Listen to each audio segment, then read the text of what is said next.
Hoy vamos a presentar a Miguel Illescas Córdoba, nacido en Barcelona el 3 de diciembre de 1965. Es un ajedrecista y programador informático español que ha sido nada menos que 8 veces campeón de España y además es gran maestro. Sus 8 títulos constituyen un récord en España, superando a Antonio Medina y Arturo Pomar, que fueron también campeones varias veces de ese país. Desde Arturo Pomar no hubo en el ajedrez internacional ningún ajedrecista español de la resonancia de Illescas. A los 22 años obtuvo el título de maestro internacional y a los 24 el de gran maestro. En julio de 1996 obtuvo su mejor clasificación en la lista del Elo con 2.640 puntos, ocupando el puesto 30 del mundo y digamos, porque el Elo tiene una inflación, hoy en día el puesto 30 lo ocupa alguien de 2.709, que sería el nivel Elo que tendría Miguel en este momento de estar actuando, de haberse producido ese récord hoy en día. Además de todo esto, es también periodista, es docente especializado.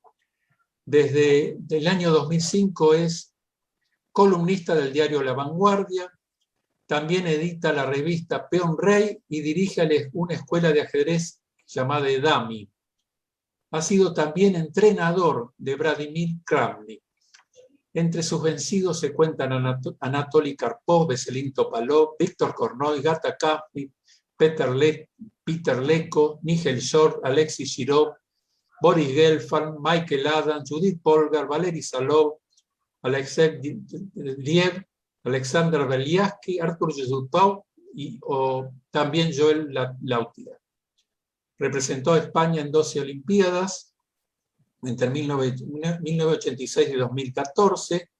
En 2006 obtuvo la medalla de bronce al tercer tablero, jugó 125 partidas en todo su historial olímpico y solo fue derrotado 19 veces. Sus estudios en informática también tuvieron mucho que ver con el ajedrez porque fue asistente para el célebre match que en el año 1997 jugaran Deep Blue contra Garry Kasparov. Además de todo esto, está casado con la gran maestra femenina de ajedrez Olga Alexandrova, con quien tiene 2 hijos. Le damos la bienvenida entonces a Miguel Córdoba, Miguel Illescas Córdoba.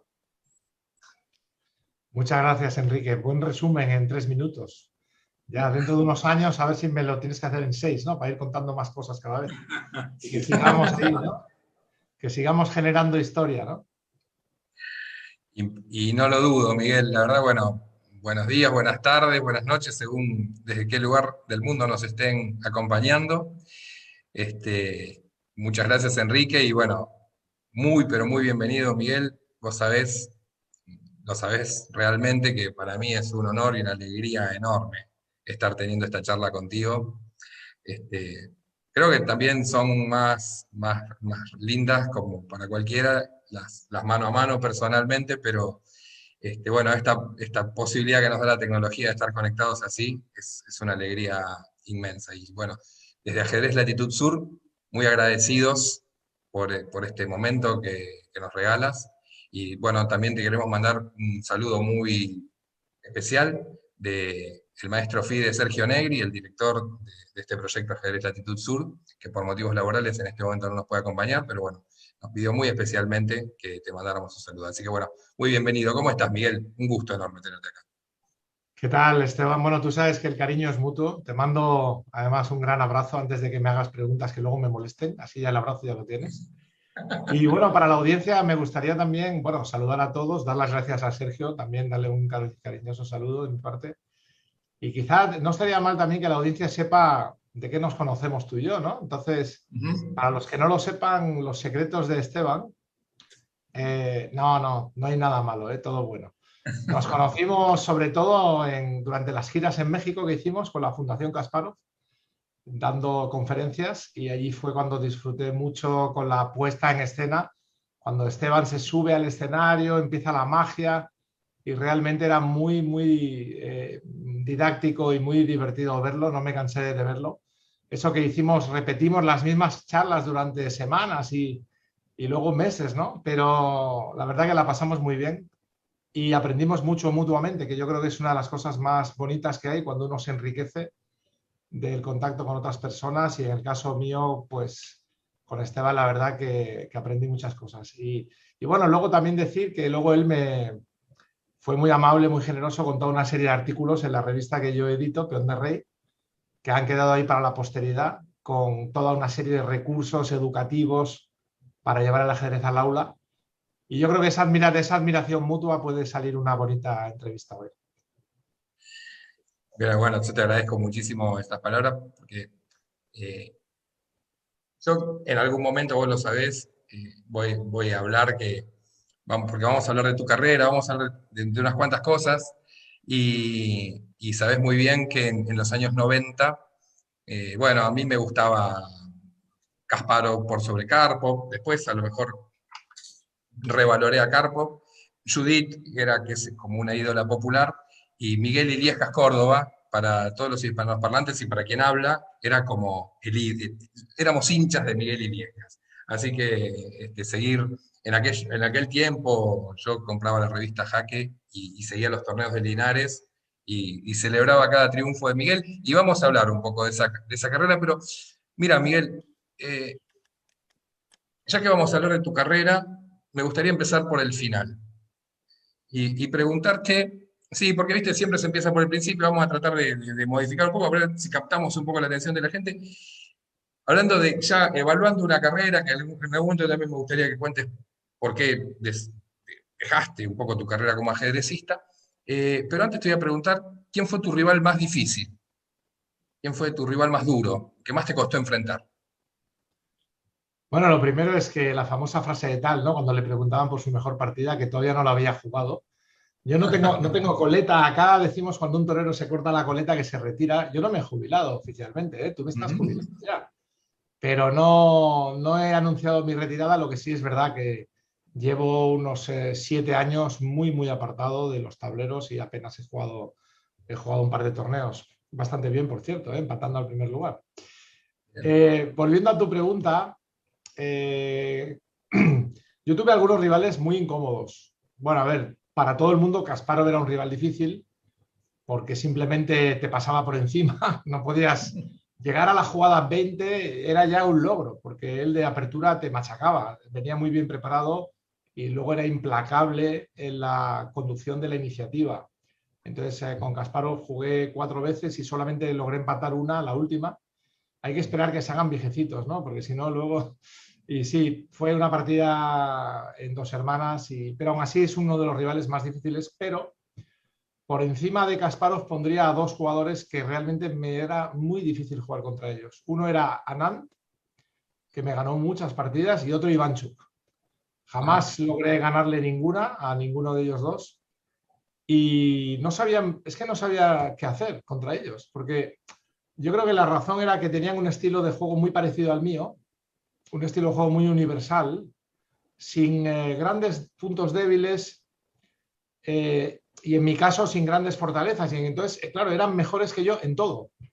Cuando yo me enfrentaba incluso a Karpov, a lo mejor en una partida muy táctica, en mi mejor época, igual yo podía competir con Karpov o en preparación de aperturas, donde Karpov tampoco era de los mejores del mundo. Pero contra Nang o Ivanchuk no había dónde esconderse. Estaba... diluviaba en todos los lugares, ¿no? Entonces, eran rivales tremendamente complicados. Impresionante. Bueno, si yo te diera la lista de mis rivales complicados, bueno, sería muchísimo más larga que la tuya, ¿no? Pero vos sabés que, por supuesto que nos conocemos y por supuesto que también para esta entrevista he estado un poco ahí husmeando en antecedentes de otras cosas que has comentado y te puedo llegar a agregar a un jugador más en esa lista de los que mencionaste, porque creo que ninguno de esos dos te tuvo nunca 13-0.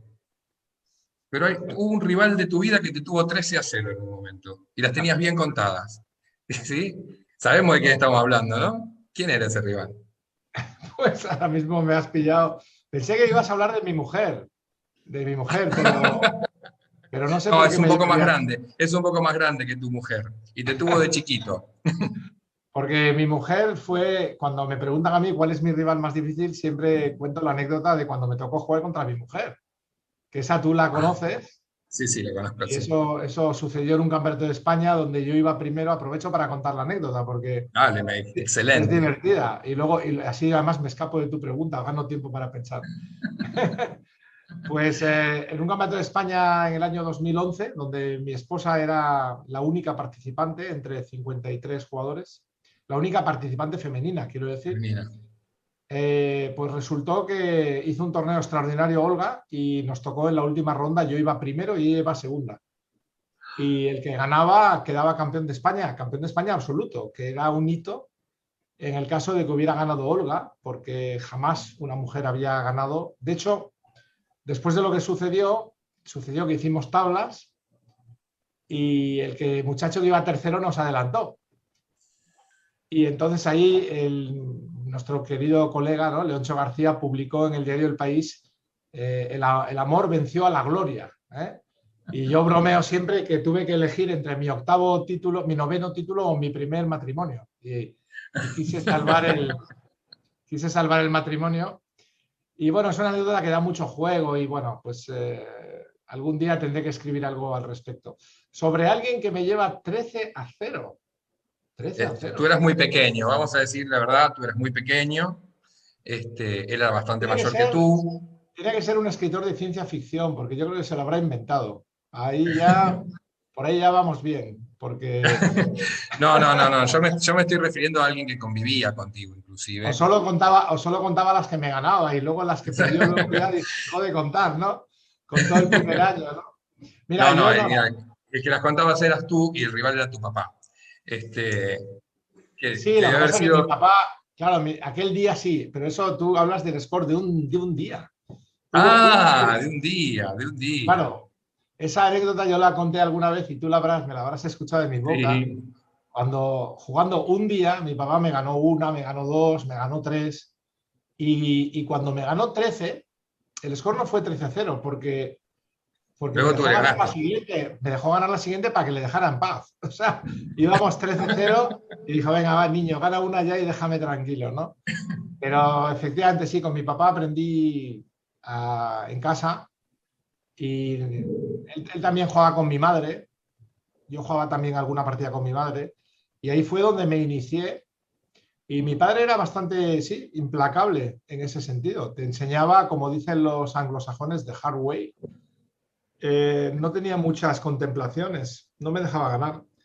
Y yo recuerdo pues que para mí fue un aliciente, ¿no?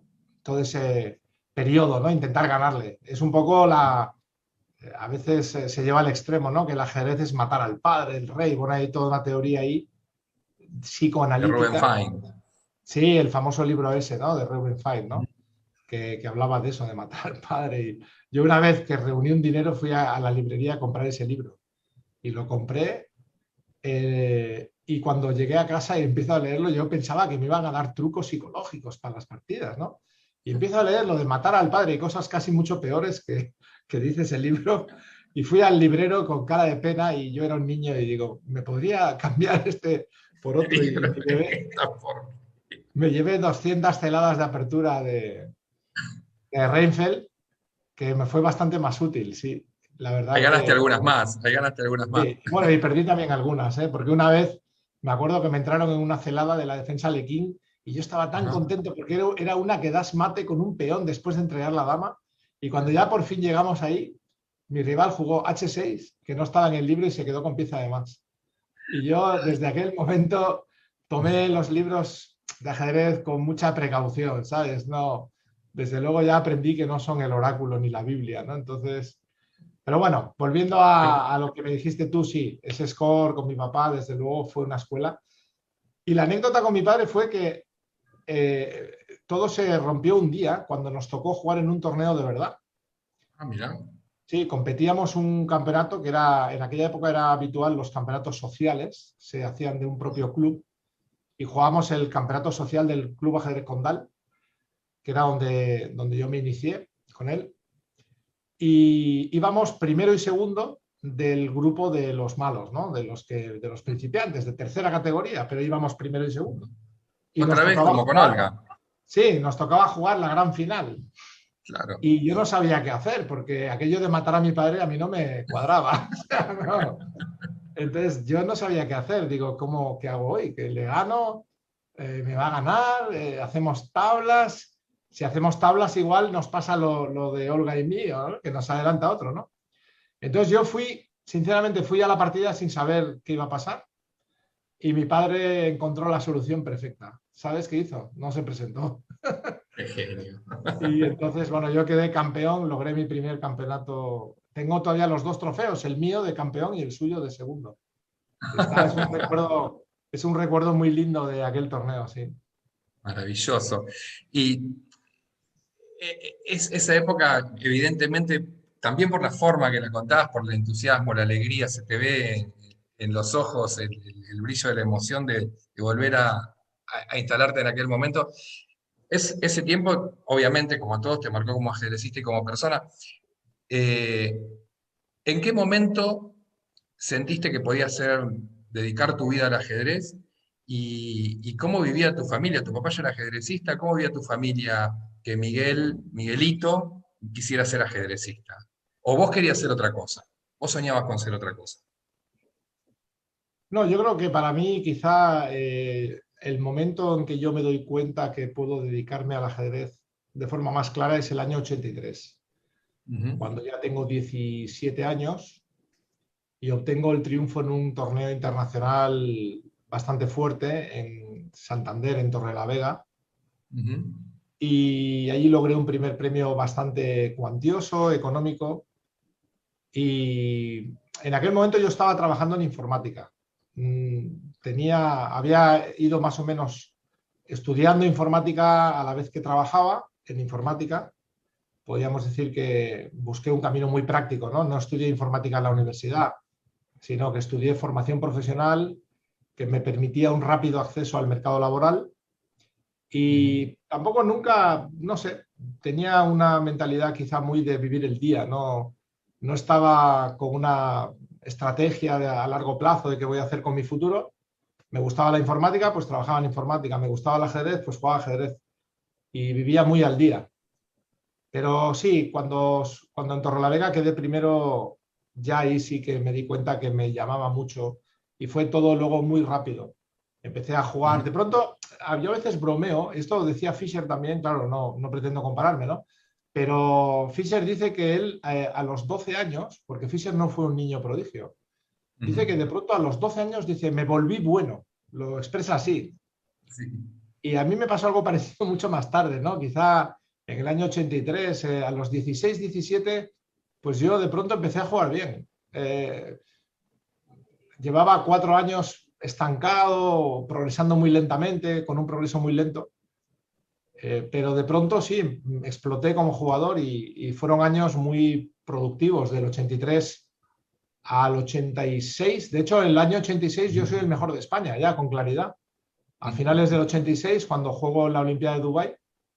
O sea que en un periodo muy corto de 3 años paso de ser casi un desconocido a ser prácticamente gran maestro y el mejor de España. Es un periodo muy corto, 3 años. Significa que algo Vos había muy ahí ya. joven, Sí, es la época entre los 17 y los 20 claro. o los 21. Y está claro que había algo ahí esperando a desarrollarse, ¿no? Y yo no había logrado desarrollarlo hasta esa edad. ¿Y qué sentiste en todo ese proceso? ¿Cómo lo fuiste viviendo? ¿A nivel emocional, a nivel expectativa? Porque yo me imagino lo que debe ser, o sea, evidentemente nunca me pasó. Entonces, Enrique, a la gente le voy a contar que yo a Miguel Illescas es una de las pocas personas que tengo engañada en cuanto a mi nivel ajedrecístico. Yo estoy todavía sorprendido que él piensa que yo juego bien al ajedrez. Pero evidentemente a mí nunca me pasó ganar un torneo internacional, una olimpiada, y aunque hubiese soñado con eso.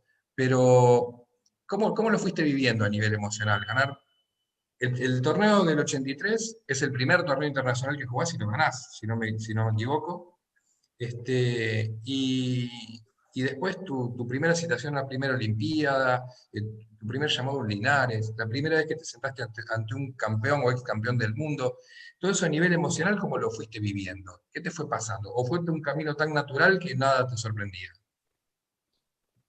Bueno, en mi caso, a ver, no fue fácil porque realmente no tenía apoyos y fue una época en la que me rebelé un poco contra lo injusto que era quizá todo el sistema, vamos a decirlo así, de favores que había instalado en la federación.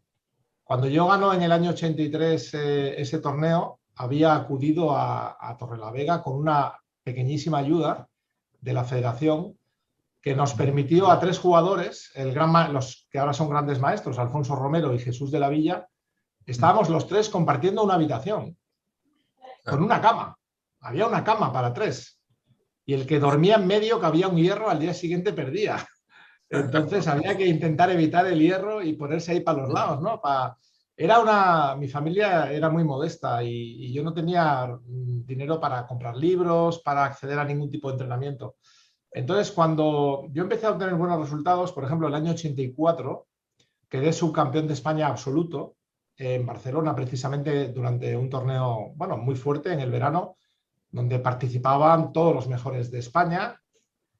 Pues a pesar de que yo tenía Ahí en aquel dormiste en momento... tu cama, ahí dormiste en tu Sí, cama ahí porque dormía en eso casa, fue en sí. tu... claro. Estuve a punto de quedar campeón, pasa que perdí la última partida. Y, y bueno, yo era también todavía bastante desconocido. Mi único triunfo importante había sido en Torrelavega el año anterior. No era como ahora, que puedes jugar 40 torneos. Ahí había pocos eventos importantes. Y no me llevaron a la Olimpiada en diciembre. Y para mí fue realmente una sorpresa y una frustración, porque yo tenía 17 años en aquel momento. No, perdón, 18. Y claro, el impulso que me hubiera dado ir a la Olimpiada de Salónica en el 84, me lo perdí porque la federación básicamente llevaba a sus amigos, ¿no? Si eras amigo del presidente, pues podías ir.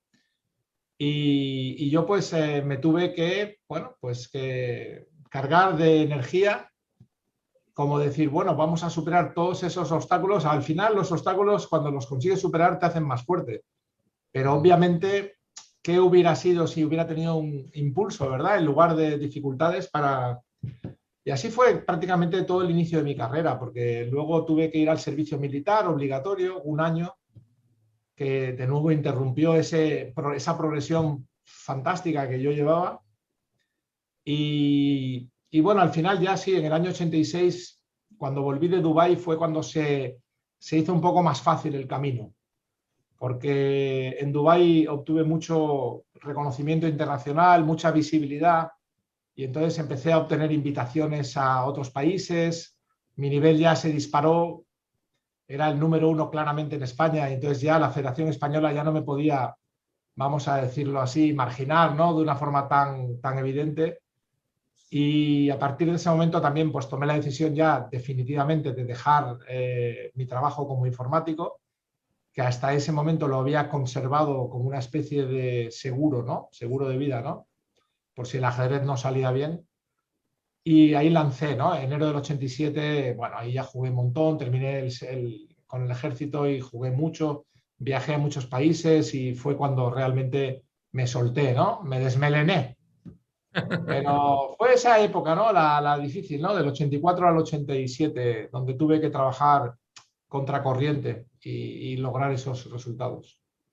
Pero además, con servicio militar en el medio, siguiendo trabajando, digamos, en un momento de la vida difícil, porque es bueno, el final de la adolescencia, el principio de la mayoría de edad. O sea, es impresionante que ese despegue lo hayas hecho en esas condiciones y con esas dificultades que también planteabas que había, bueno, con el tratamiento con la federación. La posibilidad de ir a Salónica también hubiese sido la primera vez que salías del país para jugar al ajedrez. ¿O ya había salido antes? No, creo que al extranjero no había jugado No nunca. había No, jugado nunca, hubiese no. sido algo fabuloso para vos. Ahora, también has contado y en algunas entrevistas que tu adolescencia tampoco fue fácil y que el ajedrez tuvo mucho que ver con superar algunos obstáculos y algunas situaciones ahí que te estaba poniendo la vida, ¿no? Sí, bueno, lo que pasa que bueno, es una historia que ya he contado muchas veces y tampoco, como ya vamos por los 20-22, ya en lugar de ir hacia atrás, tenemos que ir hacia adelante, ¿no? No, ahí sí querría reconocer, y es curioso porque le ha pasado a muchos ajedrecistas, el papel de mi mamá, cómo me ayudó mucho, Ujú. tanto en la época que tú has dicho de la adolescencia, que me aconsejó muy bien, como luego el apoyo que sentí por parte de ella. Mi padre se marchó de casa cuando yo tenía 12-13 años Ujú. y por dificultades económicas y tal. Y como muchos ajedrecistas que se vieron privados, ¿no?, de la figura del padre, es curioso porque ha habido muchos campeones como Bobby Fischer o Garry Kasparov Claro. y muchos otros que, bueno, pues ante esa ausencia, ¿verdad? Nos refugiamos quizá un poco en el ajedrez y el ajedrez me ayudó a, bueno, a desarrollarme y crecer como persona. Eh, Seguramente sí, si no hubiera tenido el ajedrez, no sé cuál hubiera sido mi destino, porque eran años muy complicados en España, muchos jóvenes que se metían en problemas con la droga, con mil cosas. Y por suerte para mí el ajedrez me fue arrastrando hacia mejores ambientes y por fin, como digo, con ese gran apoyo de mi mamá, pues logré estabilizarme y salir adelante por el buen camino, como se dice, ¿no? Es muy interesante, también yo quería traerte esto para algo que a lo mejor vamos a hablar dentro de un rato, que algunas virtudes o potencias que vos le ves al ajedrez y algunos aprendizajes que vos tomaste del ajedrez, pero eso lo quiero hablar dentro de un rato cuando hablemos también de tu lugar hoy como difusor del ajedrez y el ajedrez educativo y esos lugares que a mí me parece muy interesante lo que vos contás de eso, porque tienen que ver con lo que el ajedrez hizo en vos. Pero para hablar de lo que el ajedrez hizo en vos y tu lugar de divulgador, volvamos entonces a 1986, sigamos con tu carrera. ¿Cuándo te llega, por ejemplo, tu primer Linares? Linares me invitaron en el año 88.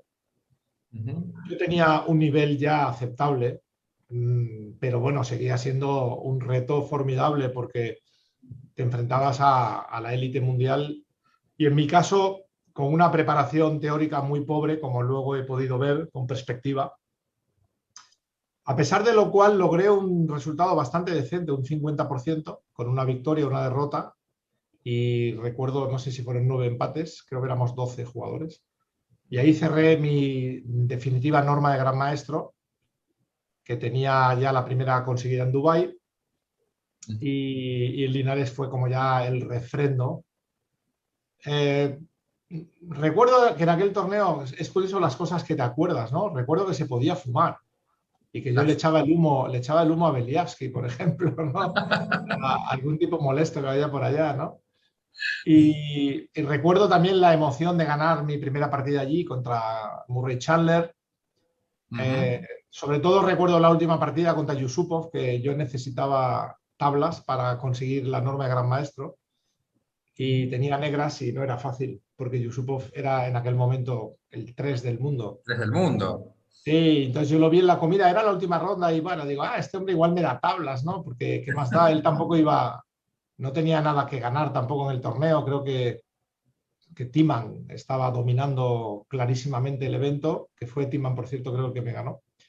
Y, y cuando le vi que se comió un stick tartar ahí, carne cruda en la comida, digo, este tío no me da tablas, este tío no me da tablas, está tomando mucha proteína para la partida ahí con, ¿sabes? El aspecto de Yusupov, si alguien no lo ha visto Sí, sí. nunca, es un hombre grande con una melena, parece un cosaco ahí salido de cualquier batalla, ¿no?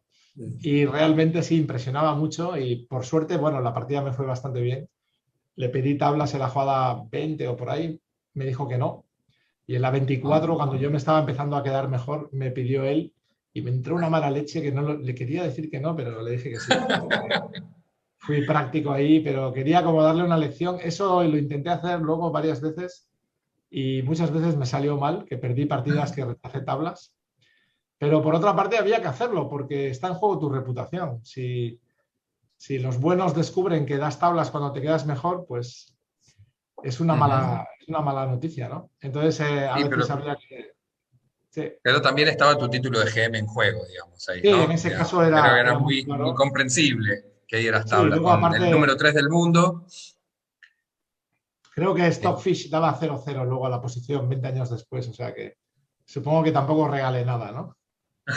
Bueno, eso es muy interesante también ver de cómo las máquinas, y que vos tenés muchísimo que ver con esto, transformaron la comprensión del ajedrez. Este, y también vamos a hablar de eso y de tu participación en IBM. En ese primer Linares, eh, Timan lo gana. ¿Y cuándo es la primera vez que vos jugás con un ex campeón del mundo o con un campeón del mundo? Con Karpov, con Kasparov. Vos, se te pone Karpov ahí adelante, se te pone Kasparov ahí adelante por primera vez en tu vida? ¿Hay alguna sensación especial? ¿Hay algo diferente que te pasa que jugar contra cualquier otro gran maestro? ¿O para vos es lo mismo?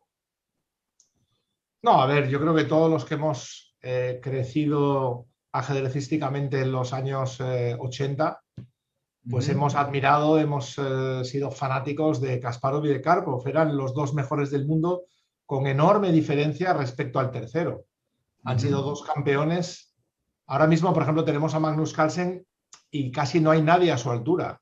Tiene una gran Ajá. distancia al segundo. En aquel momento no era así. Kasparov y Karpov estaban muy cerca y ese choque de titanes fue algo que despertó un enorme interés mediático a nivel mundial y desde luego a los que estábamos empezando el ajedrez también, ¿no? Por tanto, enfrentarte a ellos es algo muy especial, ¿no?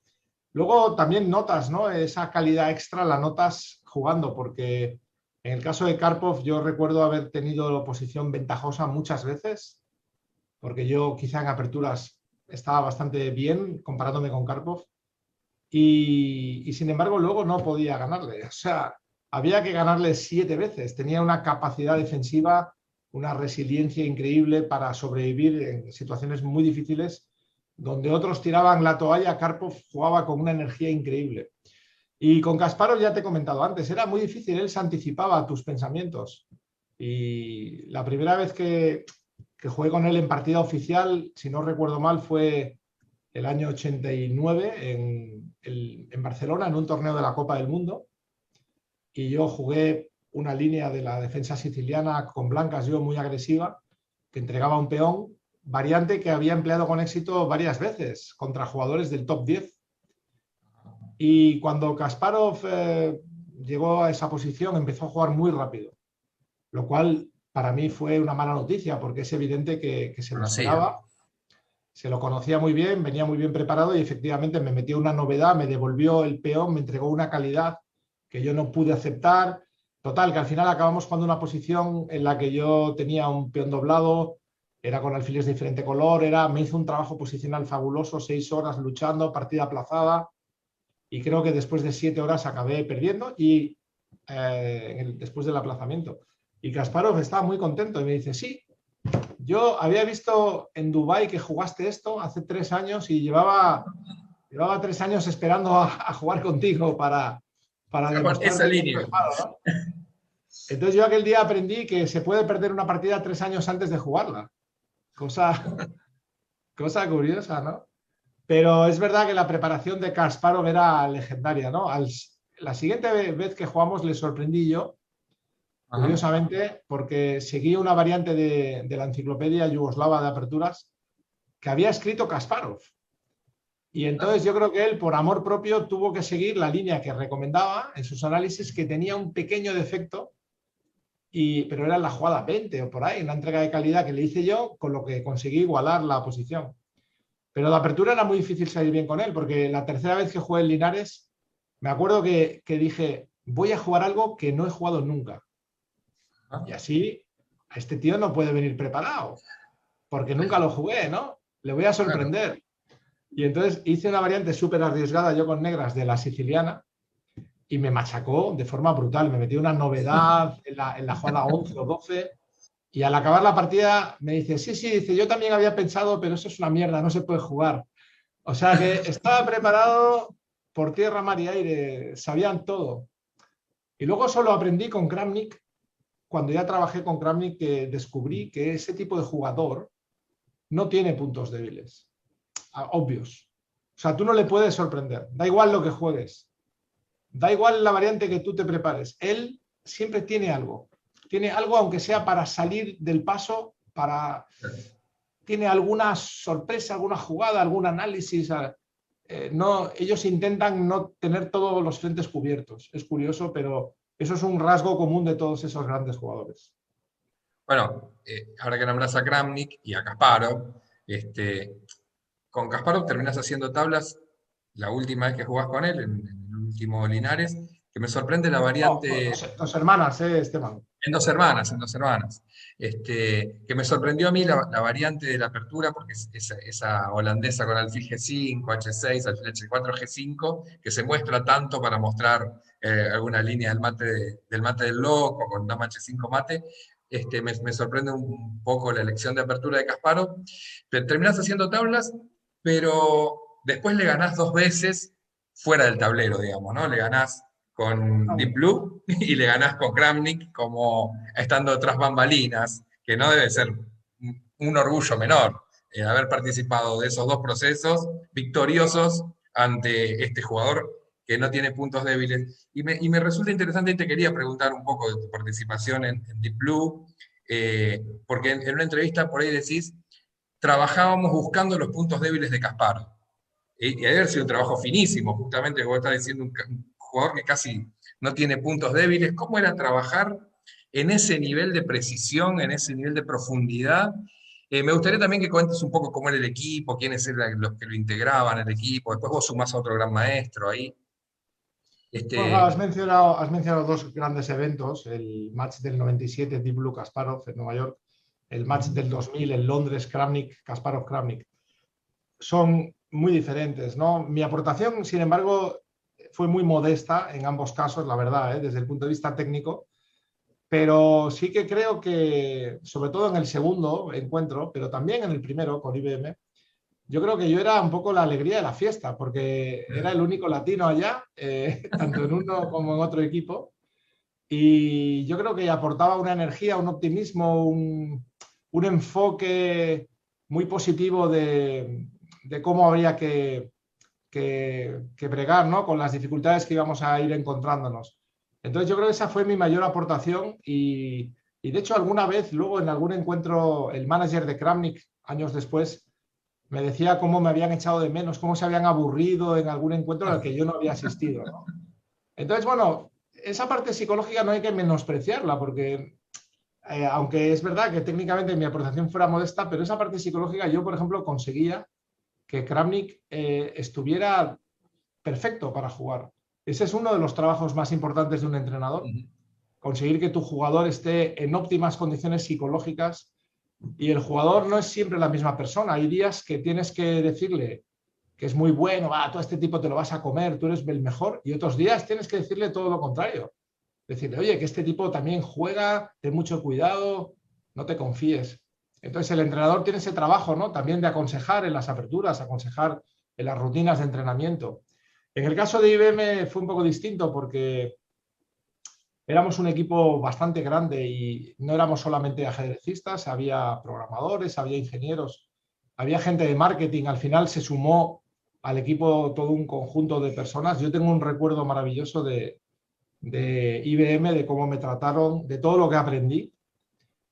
Y fue muy bonito porque en mi caso el trabajo consistió sobre todo en hacer de puente con Murray Campbell, que era el ingeniero que más ajedrez sabía, y quizá yo era el ajedrecista que más informática sabía, vamos a decirlo así. Y entonces ahí establecimos un puente para explicarle a la máquina conceptos ajedrecísticos, que fue el reto que Deep Blue superó y que descolocó a Kasparov. En aquella época las máquinas tenían una comprensión del ajedrez muy básica, mirando casi siempre secuencias cortas, tácticas de mate, mirando el material, la actividad, la seguridad del rey y poco más. Las máquinas no valoraban las posiciones como ahora. Las máquinas modernas, los algoritmos modernos, mejor dicho, evalúan cientos de variables. En el caso de Stockfish, que es programada por los humanos, sabemos cuáles son. En el caso de AlphaZero no sabemos cuáles son, pero sabemos que las evalúa, ¿no? Y Deep Blue fue pionera en eso. fue pionera hicimos que la máquina entendiera el ajedrez como un ser humano. Y por eso la máquina jugó un ajedrez parecido en algunos momentos a un ser humano. Quizá no hubiera pasado el famoso test de Turing, pero se acercó y eso descolocó mucho a Kasparov. Y explotamos ahí casi su único punto débil, que tú antes has mencionado, y es los puntos débiles de Kasparov, comparados con la máquina, son obviamente los de carácter psicológico, ¿no? Claro. Cuando un jugador se confía, pues es un rasgo humano. Y yo creo que la victoria en la primera partida hizo que Kasparov se confiara un poco, y luego el desgaste también psicológico fue enorme para él, la presión. Todo eso era algo que a la máquina no le afectaba. Y por tanto, ahí fue el trabajo que hicimos un poco, llevar la lucha a ese terreno donde Kasparov podía cometer errores, pero más que por mérito de la máquina, por errores del propio Kasparov, como pasó en la sexta partida. Claro. Una partida que marcó la historia del ajedrez y la historia de la informática también, ¿no? Porque a partir de esa visualización, de que esa fue la primera vez que la humanidad aceptó que una máquina le podía ganar al mejor humano jugando una cosa tan compleja como el ajedrez. Y creo que ahí la explosión después de la carrera por generar el algoritmo que jugara mejor, aparece en ese momento, ¿no? Ese momento es el momento del estallido, y todo esto que estás contando de Stockfish, AlphaZero, creo que nace ahí, de alguna manera, ¿no? Con IBM. Sí, yo creo que todo eso. el año 97, aquel encuentro marca un hito, porque hasta entonces nos habían dicho que las máquinas podían llegar a ser inteligentes. Y aquel día la gente supo que las máquinas ya eran inteligentes. Ese día ya había llegado. Y a partir de ahí el desarrollo de la inteligencia artificial ha sido extraordinario, y lo que nos espera, lo que te rondaré, Morena, que se dice, ¿no? Porque estamos casi al principio de esta tecnología que va a cambiar para siempre la forma en que los humanos vivimos o no vivimos. Habrá que verlo. Ahí me gustaría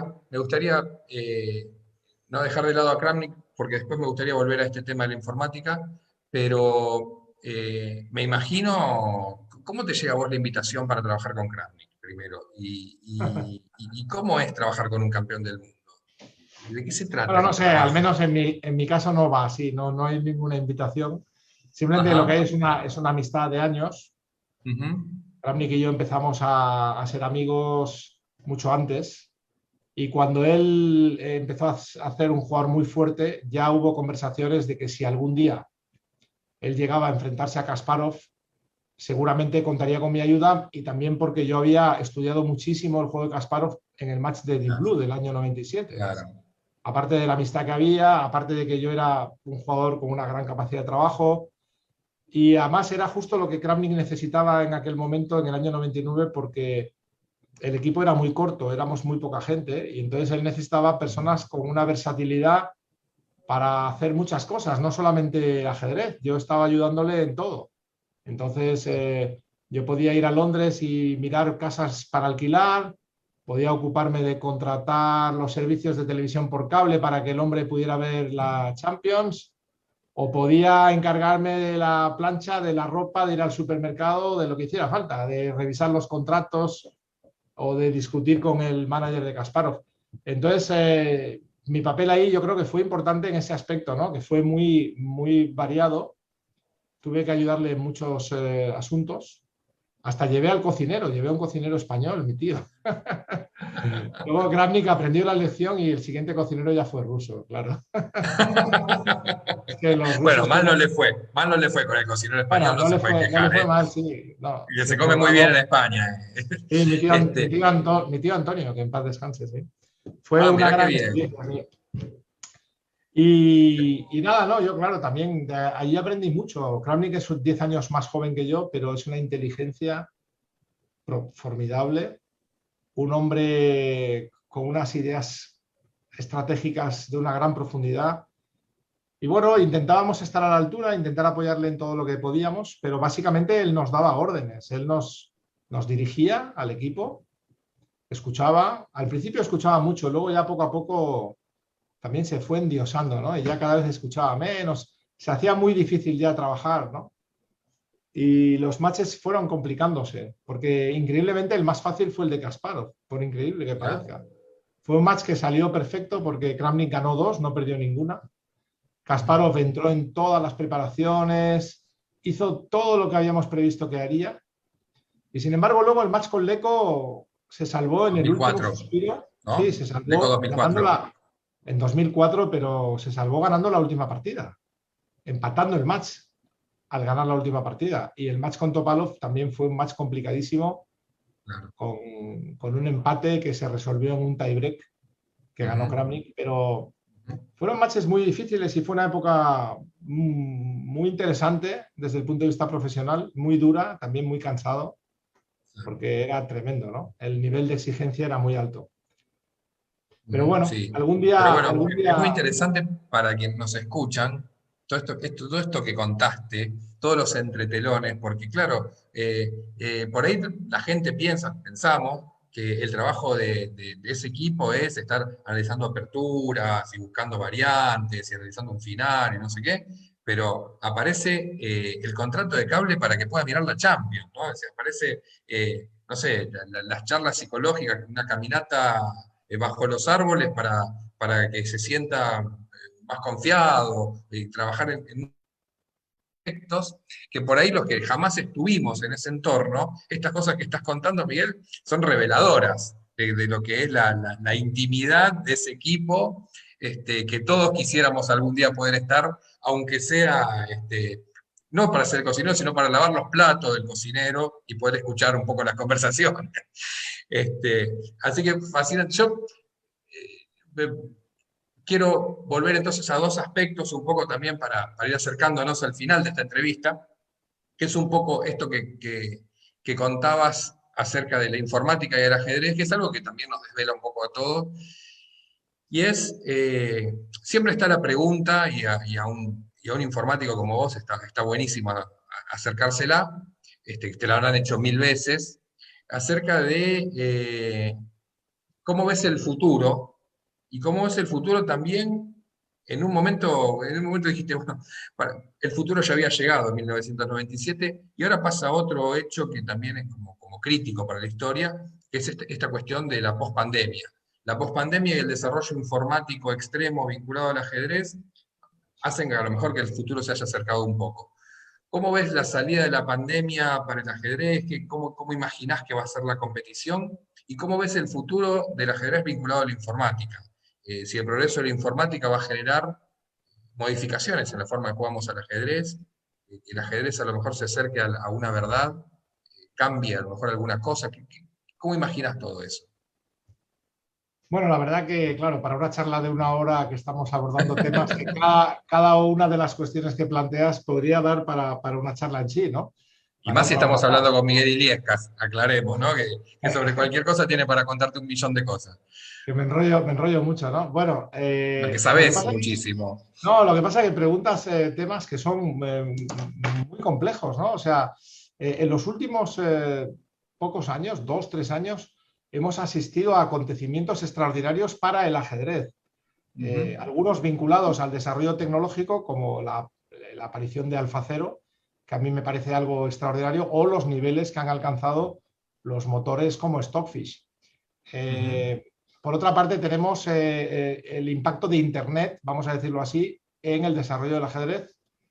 Y recientemente, que no tiene que ver con la tecnología, pero sí un impulso increíble que ha recibido el ajedrez a raíz de la serie de Netflix, Gambito de Ujú. Dama, que le ha dado una visibilidad mediática que yo comparo al hito Fischer-Spassky. Desde el 72 yo creo que yo no había visto tal desmesurado interés por el ajedrez como ahora recientemente, ¿no? Para separar los temas, el tema de la pandemia, ¿qué duda cabe? A ver, el ajedrez, antes tú ibas a un club y había 4 para jugar, el que te ganaba siempre, que no querías jugar con él porque era un tipo además mal educado, el otro que era muy malo con el que te aburrías y no podías ahí ni divertirte ni progresar. Y ahora por internet tú encuentras tu media naranja en cuestión de segundos y juegas con toda la libertad a cualquier persona en cualquier lugar del mundo. Qué duda cabe que internet ha supuesto, no ahora, pero ahora se ha notado más, cuando nos encerraron en la pandemia mucha gente dijo, ¿y ahora qué hago? Pues venga, vamos a jugar ajedrez, que es de los poquísimos deportes que se puede practicar. El ajedrez fascina a la gente y por eso yo creo que el hecho de que mañana te digan que una máquina por fin juega perfecto y que peón dama gana, y tú a lo mejor sigues saliendo de peón rey porque te gusta más, a ti que te importa que peón dama gane. Si no puedes asimilar ese concepto, es como si te dicen que el universo es un 10 con 120 ceros el número de átomos o 118 ceros. ¿A ti qué te importa? O sea, si es que son cosas que no podemos, el cerebro humano no está preparado para entender toda la complejidad infinita del ajedrez. Entonces, el desarrollo de las máquinas no quita que la gente sigue jugando, le siguen gustando las partidas entre humanos, porque hay errores. Los errores son la salsa del ajedrez, como los goles son la salsa del fútbol. Imagínate el fútbol, pero sin goles. Es que deporte tan ridículo. O sea, pues el ajedrez sin errores, que es el ajedrez de las máquinas, o casi, estamos ahí muy cerca, pues también no tendría gracia. Y para la gente lo que le va a gustar es precisamente...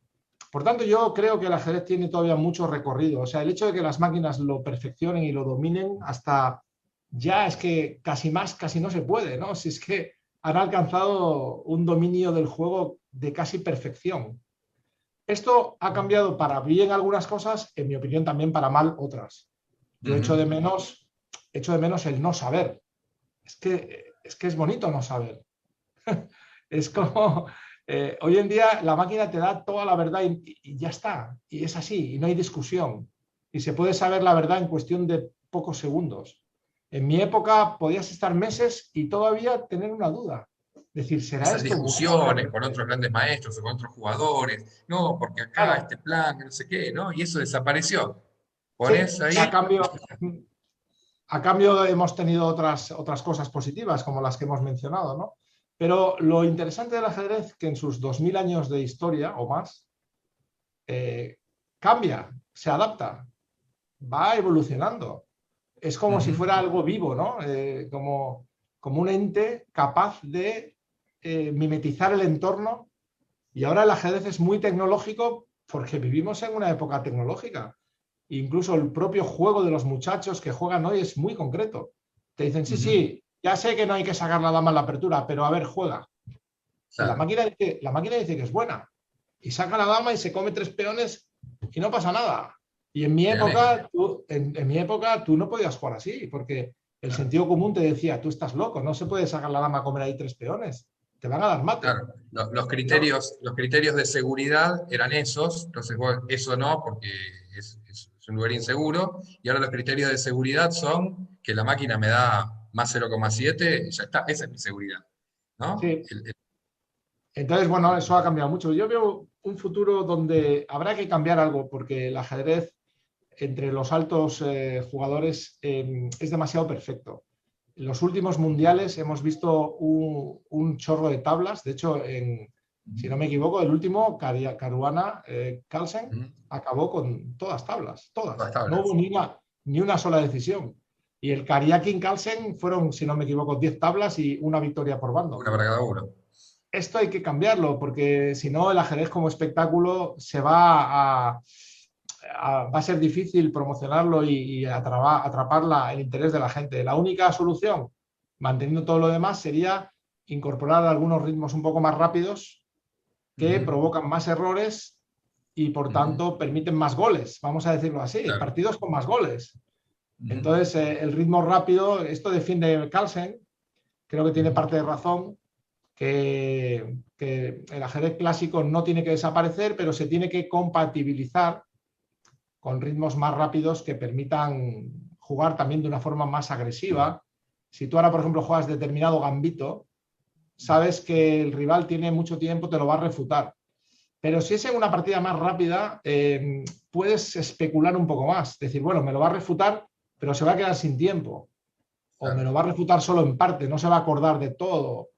Es un poco más alegre el juego cuando se practica ajedrez un poco más rápido. Yo creo que por ahí es Bien, una solución relativamente sencilla.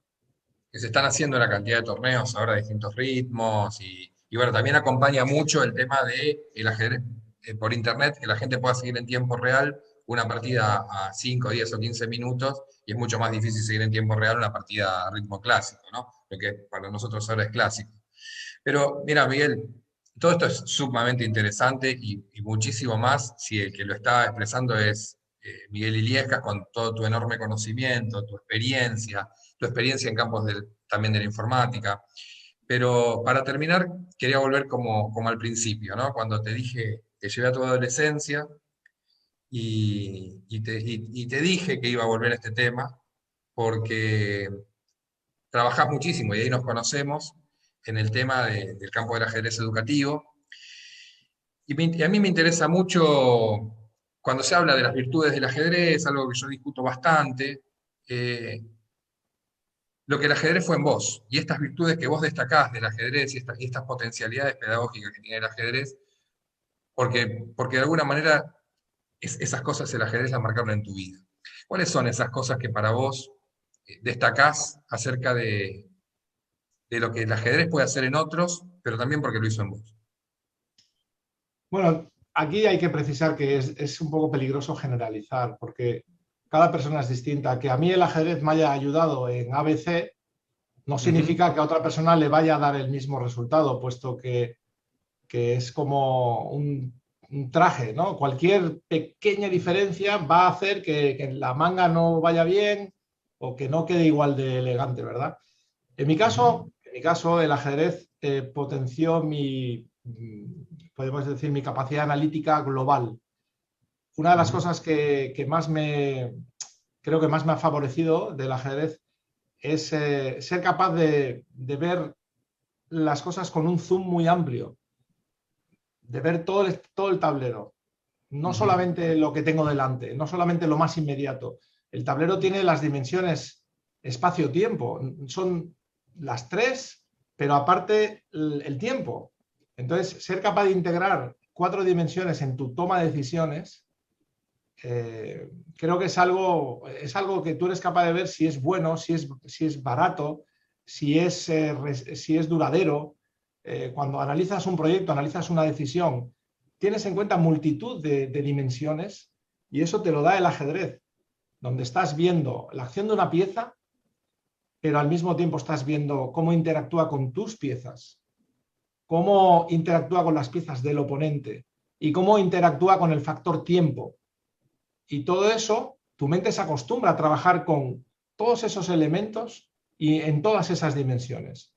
Entonces esto casi en cualquier actividad a la que tú luego te dediques, ese entrenamiento ajedrecístico lo vas a poder utilizar. En mi caso, por destacar una, porque luego ya te he contado antes cómo tuve yo que ser muy perseverante, el crecerte ante las dificultades, el aprender a encajar las derrotas, el aprender a mirarte al espejo y ver tus defectos, porque si no van a ser los rivales los que te los descubran de una forma mucho más desagradable.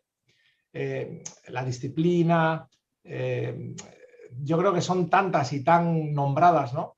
Pero en mi caso, quizá te digo, como luego yo me he dedicado a algo para lo que yo no estaba preparado, que es el mundo de los negocios, llevar una empresa. Y ahí te das cuenta de la multitud de factores que estás considerando al día, en cada toma de decisiones, en cada decisión estratégica. Y qué duda cabe que el entrenamiento que tengo yo viene solo del ajedrez, porque no, a la Es tu informática me formación. dediqué, sí, a la informática me dediqué muy poco. Por Claro, tanto, para bien o para mal, pues esa formación ajedrecística es la que me ha impregnado, ¿no? Y me ha permitido. Pero ya te digo, a otras personas sí. les puede desarrollar la creatividad. Es que el ajedrez es muy flexible, es como un guante para que va a entrar en cada persona de una forma distinta. Sí, también desde cada docente, que también lo va a transmitir de una forma distinta. Pero hay otro elemento que me parece que encaja muy bien, y quiero comentar acá, pues, evidentemente una entrevista con Miguel Iliescas, ya lo he dicho varias veces, podría ocupar muchísimas horas, también su enorme, lo polifacético, lo que quería comentar acá, el trabajo que haces también con empresas, transpolando esto de algunas cuestiones que tienen que ver con el ajedrez, con el mundo de la empresa, que me parece que lo haces de una manera magnífica además. Este, hay una cuestión que vos resaltás muchas veces y que esto tiene que ver con la empatía y con esto de ponerse en lugar del otro y el tema de la comunicación. Me gustaría que comentes eso como para ir cerrando y darle lugar a Enrique, a lo mejor seguramente tiene alguna pregunta también, pero eso a mí me parece muy significativo de lo que planteas. Sí, bueno, son dos de las cosas que yo creo que el ajedrez enseña y eso yo creo que sí que te lo enseña, tengas el nivel que tengas y te dediques a lo que te dediques. La empatía, yo tenía un amigo que era un físico eminente, además filósofo, un hombre, un gran intelectual, Jorge Wagensberg, que me gustaba la forma en que él lo expresaba, yo no lo puedo expresar mejor. Decía que el ajedrez es una forma de diálogo en la que los interlocutores pronto comprenden la importancia de escuchar a la otra parte.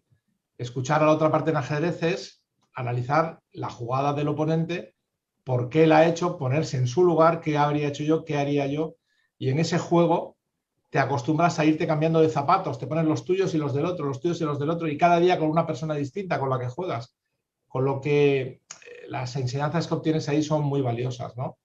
La otra que había señalado, la comunicación, que yo lo expreso con la frase de habla con tus piezas.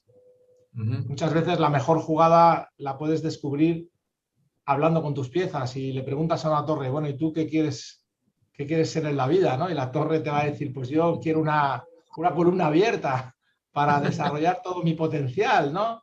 Y entonces tú vas ahí a tener la idea de abrir una línea porque tu torre ahí va a poder jugar. El alfil o la dama te va a decir, estoy muy solo en ataque, pero tengo una gran oportunidad. Si hubiera alguien, entonces un peón abre una línea, el alfil descubre y la dama da jaque mate. Hay muchos ejemplos que un docente o que una persona va a aprender a través del ajedrez y ahí te das cuenta de la importancia en la vida real de estar todo el rato interactuando con los demás, hablando, teniendo información, intercambiando apoyos, que es algo también que yo luego he descubierto, ¿no? Que el ajedrecista somos muy individualistas, ¿no? Pero es curioso porque el tablero nos enseña la importancia de cooperar, ¿no? Las piezas deben cooperar. Y, y esta, bueno, es una enseñanza fundamental, la del consejo de hablar con tus piezas. Y para los que estén viendo esto, que les guste el ajedrez, que imagino que serán muchos, pues es un consejo fantástico para encontrar las jugadas buenas. Habla con tus piezas, pregúntales. Y escucha, y escucha. Y la verdad que escuchar algo que nos hace falta tanto hoy, de estos diálogos de sordos que en general establecemos entre las personas en el siglo XXI, realmente para mí, una vez más, escuchar a Miguel Illescas fue un placer enorme. No sé, Enrique, cómo lo viviste, si tenés algo Sí, para preguntarle también al maestro. tenía alguna pregunta, sobre todo por su condición, siempre dando vueltas con su condición de informático y gran maestro, ¿no? ¿Qué es el día que la máquina agote el ajedrez? Que tarde o temprano va a llegar, no sé cuánto falta, pero va a llegar. Y en ese caso, bueno, hay una fantasía de muchos que dicen, bueno, cuando aparezca la partida perfecta, entonces la gente va a querer jugar eso y murió el ajedrez porque no van a querer jugar otra cosa, que me parece que lo has desmentido recién, ¿no? Después, ¿cuál sería el posible resultado? Algunos dirán, bueno, ganarán las blancas por el tiempo de más, otros dirán, no, no es suficiente, será tablas, y algún humorista dirá, bueno, las blancas están en Sussman, así que ganan las negras. ¿Cómo ves el día que finalmente la máquina agote el ajedrez? ¿Qué pasará o qué cambios hará en el mundo del ajedrez en ese momento? Bueno, a ver, no sé si antes lo expresé con bastante claridad. Yo creo que ese día ya ha llegado. El ajedrez perfecto es casi una realidad o una realidad para la mente humana. Está al 99,9%. Bueno, ¿qué nos falta? Ese 0,1, ¿tú crees que va a significar algo más? El nivel ya de las máquinas es estratosférico, galáctico, 3.500 elos. La máquina agarra al campeón del mundo y le da una paliza. ¿Qué más falta? Yo creo que ya hemos pasado ese escalón. O sea, el escalón de la humillación de la raza humana llegó ya definitivamente con AlphaZero, cuando los chicos de DeepMind, de la empresa de DeepMind, de Google, deciden que no le van a enseñar a jugar a la máquina, que van a dejar que aprenda sola. Y la máquina que aprende sola destroza a la máquina que había aprendido en base a los conocimientos que le habíamos dado los humanos. O sea, le regalamos a una máquina 5 siglos de sabiduría humana y los tira a la basura y dice, esto no vale para nada. ¿Qué más falta? La máquina, a ver, el sentido común dice que el ajedrez es tablas, porque la posición inicial está igualada. Básicamente, el blanco tiene una pequeña ventaja que actualmente en el alto nivel es aproximadamente 55-45 estadísticamente, es lo que nos dicen las bases de datos. Quizá entre jugadores muy fuertes puede ir algo más, a 60-40 como máximo, pero el ajedrez bien jugado tiene que ser tablas. Pero la partida perfecta no sería una partida perfecta, de nuevo. Serían miles de millones de partidas perfectas. Con lo cual, cada cual podrá elegir la suya. Perdóname el desliz poético. Pero tú elegirás tu partida perfecta, yo elegiré la mía y podremos seguir jugando igual. Nos volveremos a equivocar. En algún momento uno de los dos hará algo que no se ha hecho nunca antes. Por mucho que la inteligencia artificial intente, nunca podrá abarcar todas las posibles partidas de ajedrez. Es un reto tan innecesario como excesivo. Y lo que sí nos podrá decir, pues es ese juego del 99,999 de perfección, pero que no quitará ni un ápice de interés al ajedrez humano. Por tanto, es un debate más, creo yo, filosófico que real. Sí, sí, sí, sí. Es decir, que no hace falta inventar, utilizar el Fisher Random, ni el ajedrez tridimensional, ni nada. Se puede continuar con el ajedrez que tenemos indefinidamente, ¿no? A ver, yo soy un detractor del Fisher Random, no soy neutral. A mí no me gusta. Sé que hay mucha gente que le gusta y lo respeto, pero yo tengo mi propia teoría y, de hecho, firmé un artículo en Peón de Rey demostrando que el Fisher Random tiene un defecto grave que rompe la armonía mágica de la posición inicial del ajedrez. Y al romperla provoca partidas mucho más simétricas, aburridas y mucho menos ricas. Entonces la respuesta que me dio algún defensor del Fisher Random fue decir, bueno ya, pero tienes 800 posiciones para elegir, aunque sean menos ricas cada una de ellas que el ajedrez normal, todas sumadas la riqueza es mayor. Pues vale, yo me quedo un Rolls Royce, un coche nuevo, y te regalo a ti 800 coches viejos o malísimos, y tú cada día vete a pasear con tu coche malo y yo iré con mi coche bueno todos los días a paseo. Entonces, bueno, no sé, el ajedrez está bien como está, tocarlo es peligroso, tocarlo es difícil. Yo inventé una pieza que se llama Dragón, que creo que es muy bonita, muy divertida, pero los ajedrecistas somos muy conservadores y cuesta mucho ese cambio. Y algunas variantes recientes, por ejemplo, la del Kramnik Anand, que Kramnik está enfadado conmigo porque no me gusta su variante de no enrocar, prohibido enrocar. Y de nuevo, empobrece el juego. El enroque se inventó para agilizar el desarrollo y que las partidas sean más dinámicas, no para hacerlas más parecidas al ajedrez árabe. El ajedrez árabe es ahí que... Pues ya existió el ajedrez sin enroque, en realidad. Claro, ya lo inventaron, estamos volviendo al pasado, ¿no? Entonces, no, yo creo que el ajedrez está bien como está. Quizá en todo caso, como he dicho antes, para una final de un mundial, para este nivel de superélite, hay un pequeño problema con las tablas, porque los chicos de hoy en día juegan demasiado perfecto y la perfección en este caso es enemiga del espectáculo. Y ese es el pequeño problema que tendremos o que ya tenemos hoy en día y que será cada vez peor a medio plazo, que los jugadores buenos cada vez son más perfectos, se parecen más a las máquinas. Y habrá que ver si se resuelve con ritmos más rápidos o con otro tipo de incentivos o de reglas que se nos puedan ocurrir, o sea, puntos extra al primer jugador que pase de la sexta fila, yo qué sé, y entonces obligas a jugar de forma más agresiva, no lo sé, habría que pensar, esta se me acaba de ocurrir, pero habría que pensar qué puede motivar que el juego sea un poco más alegre y que los jugadores fuertes arriesguen más. Pero cuando se pretende decir, no, vale, te doy 3 puntos por victoria, es que a mí eso no me sirve. Dame 1000 puntos por victoria y yo seguiré haciendo la jugada que no pierdo, macho, porque yo no quiero perder. O sea, si sé que el otro me la va a refutar, ¿qué me importa que haya 1000 puntos por victoria? Si sé que si hago esa jugada, Carlsen agarra, se come el peón y me gana. Pues es que no me da igual cuántos puntos me des. Hay que buscar otro sistema, porque el ajedrecista profesional es muy respetuoso con el ajedrez, con la esencia. Y ir contra la esencia del ajedrez no es una solución nunca. Lo que sí está muy claro es que, como decía Tartakower, para Miguel el error es la esencia del disfrute del juego de ajedrez y lo que estoy seguro, Enrique, es que lo que no fue un error es haber convocado a Miguel a tener esta charla fantástica, enriquecedora, y como él dijo, de que él haya participado, lo que extrañaron de él cuando se retiró de los equipos de Kramnik, la alegría de Miguel, ¿no?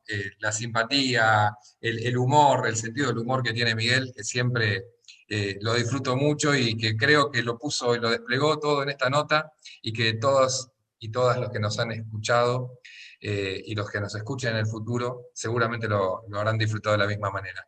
Miguel, un abrazo enorme, un agradecimiento total, una vez más, así que muchísimas gracias por haber estado este rato con nosotros. Muchas gracias, Miguel, por estar. Ha sido realmente un gusto para nosotros escuchar. Muchas gracias, Enrique, y un abrazo muy fuerte, Esteban. Ojalá pronto nos podamos reunir. Hasta Ojalá siempre. pronto nos podamos reunir. Hasta siempre. Claro, chao. Chao.